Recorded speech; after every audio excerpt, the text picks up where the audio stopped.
Ini kita dengarkan pernyataan Dito Aryo Tejo. Ya, tadi diskusi dengan Bapak Presiden terpilih, Bapak Prabowo Subianto.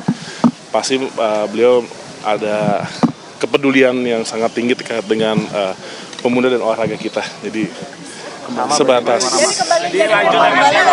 untuk pastinya akan disampaikan dan diumumkan oleh beliau. Jadi kita tunggu saja waktunya. Mas sudah dipanggil dari kapan, Mas? Ini kan baru dipanggil. Maksudnya diberitahu dari Baru hari ini. Jam berapa, Mas? Tadi saya ditelepon sekitar jam 5. Dikabarin siapa, Pak? Mau langsung, Pak? Oleh siapa, Mas Dito?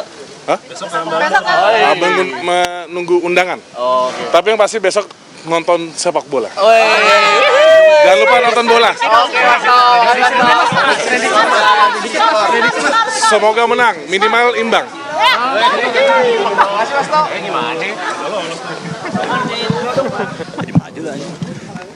Wah, angle tuh. Dito Aryo Tejo harap timnas imbang. Ya, baru saja Menpora, Menteri Negara Pemuda dan Olahraga Republik Indonesia Dito Aryo Tejo yang bercerita bahwa diberikan pemanggilan atau kabar mengenai dipanggil untuk merapat menuju Kertanegara baru pada pukul 5 sore, artinya 2 jam sebelum jadwal kedatangan. Kemudian juga menghadap Prabowo Subianto dan mengatakan ketika tadi media bertanya bahwa betul nggak besok kemudian akan mengikuti juga acara pembekalan di Hambalang. Katanya adalah yang penting pokoknya besok masih ada waktu untuk nonton bola. Nah, karena besok pertandingan jam 8 atau ya malam hari, artinya besok mungkin juga pembekalan di Hambalang ini akan dilaksanakan pada pagi hari karena rencananya nama-nama yang terpilih menjadi menteri di Kabinet Prabowo Subianto besok akan berkumpul dan diberikan pembekalan di Hambalang. Kita lihat kembali momen-momen kedatangan dari Erick Thohir tadi yang sudah memberikan keterangan dan juga menekankan bagaimana kualitas dirinya sebagai seorang pekerja keras dan loyalitas ini bisa mendorong untuk bisa membantu kabinet dari pemerintahan Prabowo Subianto saat ini. Dan baru saja juga Dito Aryo Tejo merupakan sosok ataupun juga tokoh ketiga yang meninggalkan kediaman Prabowo Subianto pada sesi kedua ini. Sebelumnya kita lihat juga Nasaruddin Umar, kemudian juga Erick Thohir sudah meninggalkan kediaman Prabowo Subianto, artinya masih ada Sri Mulyani, masih ada Erlangga Hartarto, masih ada Budi Gunadi Sadikin dan juga Amran Sulaiman yang masih ada di dalam ruangan. Kang Gun-Gun. Iya, ini nama-nama yang dipanggil tentu bukan hanya dipanggil ya, tetapi juga pasti ada obrolan ke depan. Cuma soal timing seberapa lama obrolannya itu akan sangat dipengaruhi juga dengan interaksi ya antara Pak Prabowo dengan tokoh-tokoh yang dipanggil itu. Tadi seperti kita dengar kan Pak Yusril kurang dari 3 menit. Betul. Ya Pak Nazar tadi saya lihat agak cukup lama ya.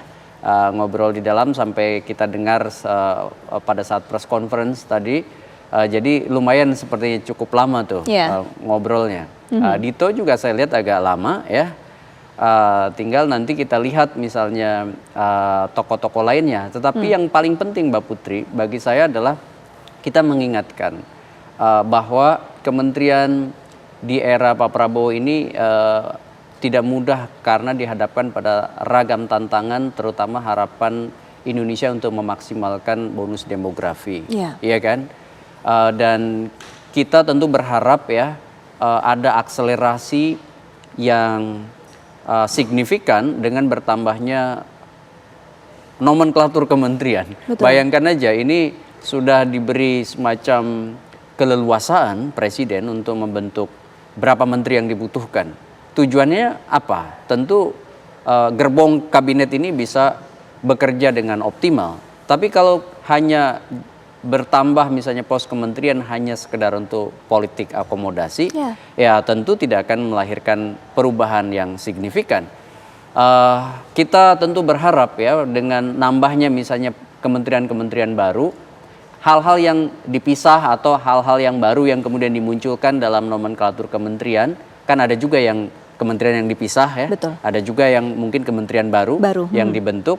Nah ini kan juga dari sisi pengorganisasian butuh koordinasi yang cepat, ya kan? Kenapa? Karena bisa aja dari SDM yang dipisah kementeriannya itu kan bukan hanya menterinya, tapi rentetan ke bawahnya kan ada dirjen, ada direktur gitu ya, ada pejabat-pejabat eselon 1, 2, 3. kemudian juga ada staf-staf yang itu tentu dibutuhkan kerja cepat.